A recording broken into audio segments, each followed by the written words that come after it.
या so hello hello hello everyone. आज हम एक नया टॉपिक स्टार्ट करेंगे जो कि है इनपुट एंड आउटपुट।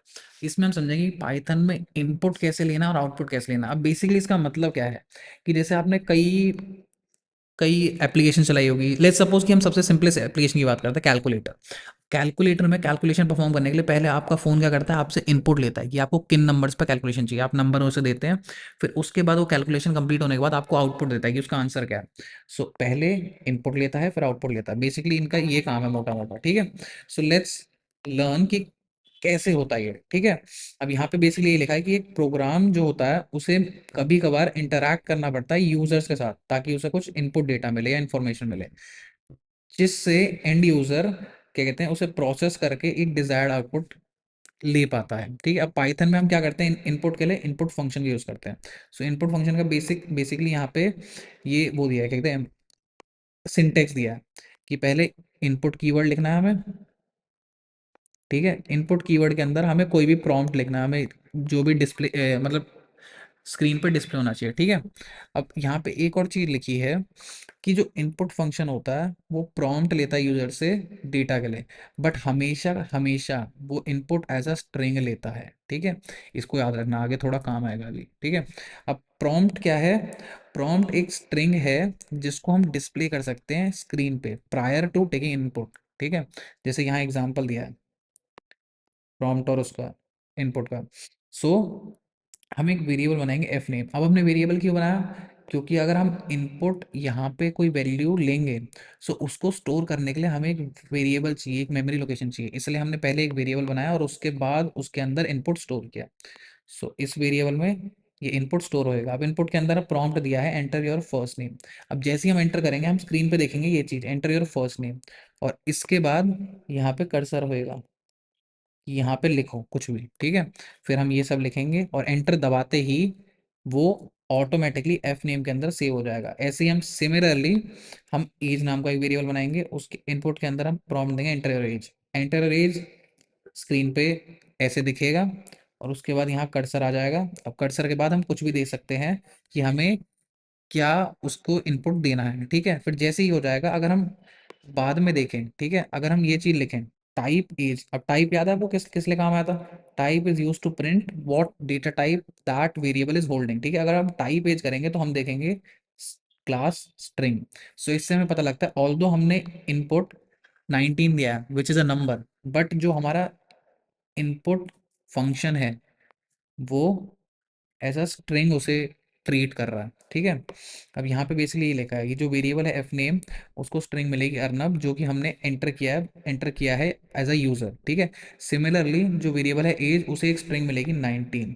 इसे हम टाइप कास्ट कर सकते हैं या फिर चेंज कर सकते हैं डेटा टाइप को to string to appropriate number, ठीक है। अब बेसिकली ये कैसे करते हैं, यहाँ पे दिया है कि अगर हम प्रोग्राम लिखें इस टाइप का कुछ कि एज एक हमारा वेरिएबल है, उसके अंदर हम इनपुट लिखें ऐसे, जैसे कि हमने पहले इनपुट लिखा था।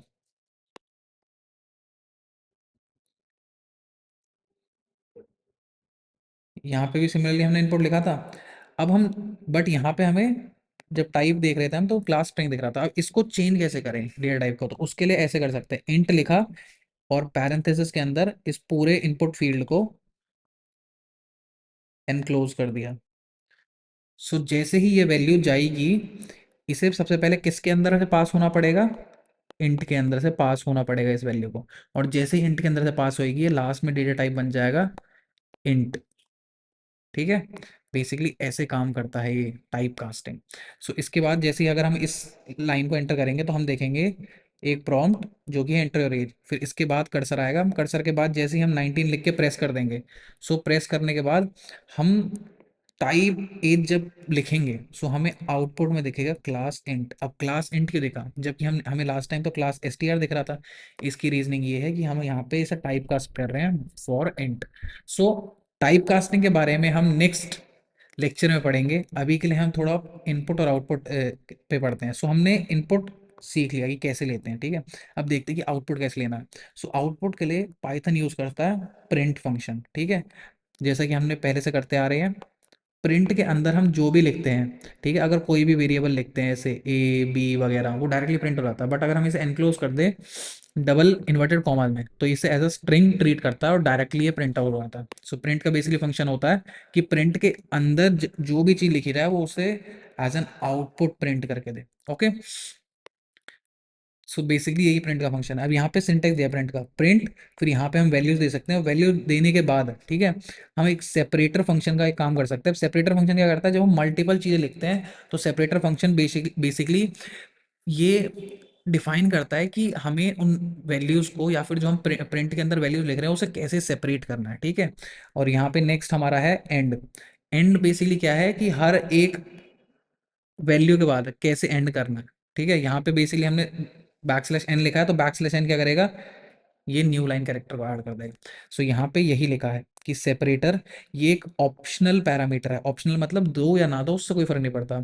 अब क्या, ये ऑप्शनल पैरामीटर है सेप, जिसे कहते हैं हम सेपरेटर। अब ये करता है, ये सेपरेट कर देता है आउटपुट वैल्यूज को। हम इसे यूज कर सकते हैं कैरेक्टर, इंटीजर या स्ट्रिंग एज अ सेपरेटर, ठीक है। अब डिफॉल्ट सेपरेटर क्या है, स्पेस। हम कोई भी नंबर लिखेंगे उनके बीच में स्पेस देंगे, यहाँ स्पेस होगा तो उसे as a separate entity treat करेगा वो। सेपरेटर का बेसिकली काम ये होता है। और यहाँ पे नेक्स्ट आ गया हमारा एंड। अब एंड क्या है, ये भी एक ऑप्शनल है, ठीक है। ये हमें अलाउ करता है कि हम स्पेसिफाई कर सके कि कोई भी स्ट्रिंग उसे हम अपेंड करें आफ्टर द लास्ट वैल्यू, ठीक है। बेसिक और नॉर्मली ये डिफॉल्ट होता है एक न्यू लाइन, ठीक है। अब यहाँ पे कुछ एग्जांपल्स दिए हैं, स्टेटमेंट्स दिए और उनके आउटपुट दिए हैं, जैसे कि प्रिंट हेलो। सो मैंने जैसा बताया था कि यहाँ पे डबल इन्वर्टेड कॉमास है, इसीलिए इसको डायरेक्टली प्रिंट कर दिया जाएगा एज इट इज। अब यहाँ पे प्रिंट 10 × 2.5, इसको मल्टीप्लाई करने के बाद ऐसे कर दिया जाएगा। बट एक और कमाल की बात, अगर हम इस मल्टीप्लिकेशन को डबल इन्वर्टेड कॉमास के अंदर ऐसे एनक्लोज कर दें, ठीक है, सो ये डायरेक्टली ऐसे ही प्रिंट हो जाएगा, इंस्टेड की वो हमें एक वैल्यू दे, ठीक है। अब नेक्स्ट आ गया हमारा I, then plus love plus my plus country, और यहाँ पे सब कुछ एक साथ जोड़ दिया। अब हमने लिखा है I am comma 16 comma years old, और यहाँ पे हमें दिख रहा है कि सेम प्रिंट हो रहा है, बट यहाँ बीच में गैप है, ठीक है। सो बेसिकली यहाँ नेक्स्ट पैराग्राफ में यही समझाया गया कि क्या हो रहा है यहाँ पर, ठीक है। सो मैं इजियर लैंग्वेज में आपके लिए समझाता हूँ ताकि आपको इजीली समझ आए, आपको ज़्यादा ध्यान ना देना पड़े चीज़ों पर, ठीक है। सो बेसिकली ये जो प्लस ऑपरेटर है, ये प्लस अगर हम स्ट्रिंग्स के साथ यूज़ करते हैं तो ये बेसिकली कंकैटिनेट कर देता है उनको। अब कंकैटिनेट का मतलब क्या होता है, वो साइड बाय साइड उसे जोड़ देता है एक साथ, एक तरीके से फेविकॉल का काम करता है वो, ठीक है। बट अगर हम ऐसे लिखें कि एक स्ट्रिंग फिर कुछ और स्ट्रिंग, पर बीच में हम कॉमा का यूज करें, सो कॉमा को रिप्लेस करने के लिए पाइथन क्या करता है, यहाँ पे गैप्स प्रोवाइड कर देता है, गैप्स को फिल इन कर देता है with a single space. Okay, so basically यही समझाया गया है। So with this now we know कि हमें इनपुट और आउटपुट स्टेटमेंट्स को कैसे यूज करना है, उनका क्या मतलब है, और कैसे हम अलग अलग तरीकों से यूज कर सकते हैं। So with the next lecture I will see you for type conversion. हम समझेंगे कि टाइप कन्वर्जन और कैसे कर सकते हैं हम, ठीक है। So I will see you in the next lecture. Thank you, see you, tata, bye bye.